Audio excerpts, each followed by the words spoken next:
행위 구원론에 관해 말하니 행위 구원론 2단 쪽에서 메시지에 관해 뭐라고 합니다.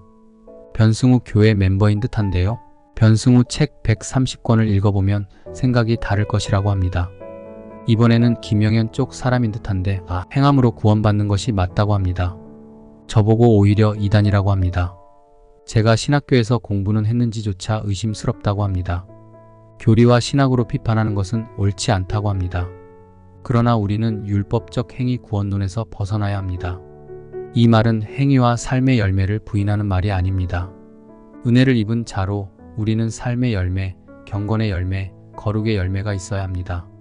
행위를 강조하며 가스라이팅하고 족쇄에 채우는 거짓 율법적 복음에 유린당하지 않아야 한다는 말입니다.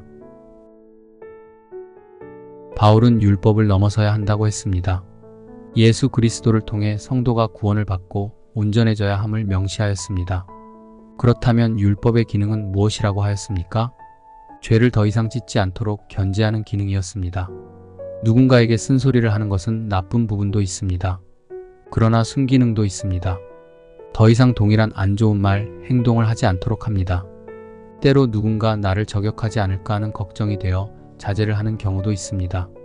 지크문트 프로이트는 심리학에서 인간의 인격의 원자아, 자아, 초자아를 말합니다. 원자아는 본능대로 움직이는 성질이 있고요. 자아는 본능을 따르지 않도록 이성을 발휘하여 어느 정도 조율을 하게 하고요. 초자아는 도덕률을 지키게 하고 통제하고 이상 추구를 실현하고 현실 쾌락보다 완전성을 지향하도록 한다고 합니다. 구약의 율법은 본성적으로 행동하려는 하나님의 백성을 율법으로 어느 정도 조율을 하게 해 주었습니다. 그러면서 초자아 예수 그리스도에게 나아가 온전히 도덕률을 지키고 통제하고 이상 하나님의 비전을 실현하고 현실 쾌락보다 완전성을 지향하도록 했습니다. 바울은 율법의 기능을 이렇게 말합니다. 율법은 죄를 범함으로 주어진 것으로 약속하신 자손, 곧 예수 그리스도가 오시기 전까지 먼저 천사들을 통하여 주신 것이라고 하였습니다. 19절과 20절을 같이 읽어보겠습니다. 그런즉 율법은 무엇이냐? 범법함으로 더하여진 것이라 천사들을 통하여 한 중보자의 손으로 베푸신 것인데 약속하신 자손이 오시기까지 있을 것이라. 그 중보자는 한 편만 위한 자가 아니나 하나님은 한 분이시니라. 율법이 천사들을 통하여 하나님으로부터 주어진 것이기에 하나님의 약속들과 반대될 수 없었습니다. 그러나 사람을 살게 하는 율법을 주셨더라면 예수 그리스도는 필요 없었고 율법으로 말미암아 의를 충족시켰을 것입니다. 그러나 율법이 하나님의 약속들과 반대되는 해로운 것은 아님을 바울은 말합니다. 21절을 함께 읽어보겠습니다. 그러면 율법이 하나님의 약속들과 반대되는 것이냐? 결코 그럴 수 없느니라. 만일 능히 살게 하는 율법을 주셨더라면 의가 반드시 율법으로 말미암았으리라. 바울은 죄와 구속의 성취에 대해 성경이 이렇게 말한다고 하였습니다. 세계의 모든 것은 죄 아래 놓였지만 예수 그리스도를 믿는 자들에게 믿음으로 말미암는 약속을 주셨다. 이렇게 고백했습니다. 22절 말씀입니다. 그러나 성경이 모든 것을 죄 아래에 가두었으니 이는 예수 그리스도를 믿음으로 말미암는 약속을 믿는 자들에게 주려 함이라. 믿음의 실체인 예수 그리스도가 오기 전에 인류는 율법 아래 매인 바 되었습니다. 믿음의 때까지 갇혀 있었습니다. 율법은 그리스도가 오시기 전에는 초등교사로 역할을 하였고 예수 그리스도가 오신 이후 성도는 그런 초등교사 아래 있을 수 없게 되었습니다. 23절에서 25절을 함께 읽겠습니다. 믿음이 오기 전에 우리는 율법 아래에 매인 바 되고 계시될 믿음의 때까지 갇혔느니라. 이같이 율법이 우리를 그리스도께로 인도하는 초등교사가 되어 우리로 하여금 믿음으로 말미암아 의롭다 함을 얻게 하려 함이라. 믿음이 온 후로는 우리가 초등교사 아래에 있지 아니하도다. 바울은 그리스도를 믿는 자는 예수님 안에서 복음으로 하나님의 자녀가 되었다고 다시 선포하였습니다. 이렇게 그리스도와 합하기 위하여 성도는 세례를 받고 그리스도의 옷으로 입어야 함을 전했습니다.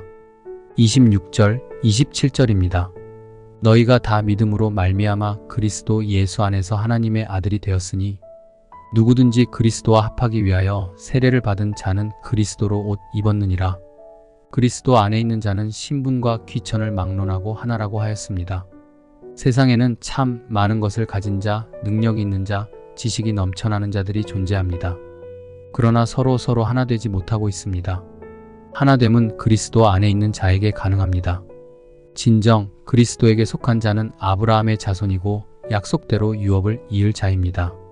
그런 약속하신 바를 받고 누리는 자는 다른 유업 얻을 자를 받아들이고 함께 주님께 나아갈 수 있습니다. 누군가를 배척하고 있습니까? 아니면 그리스도 안에서 함께 지어져 가고 있습니까? 28절, 29절입니다. 너희는 유대인이나 헬라인이나 종이나 자유인이나 남자나 여자나 다 그리스도 예수 안에서 하나이니라. 너희가 그리스도의 것이면 곧 아브라함의 자손이요 약속대로 유업을 이을 자니라.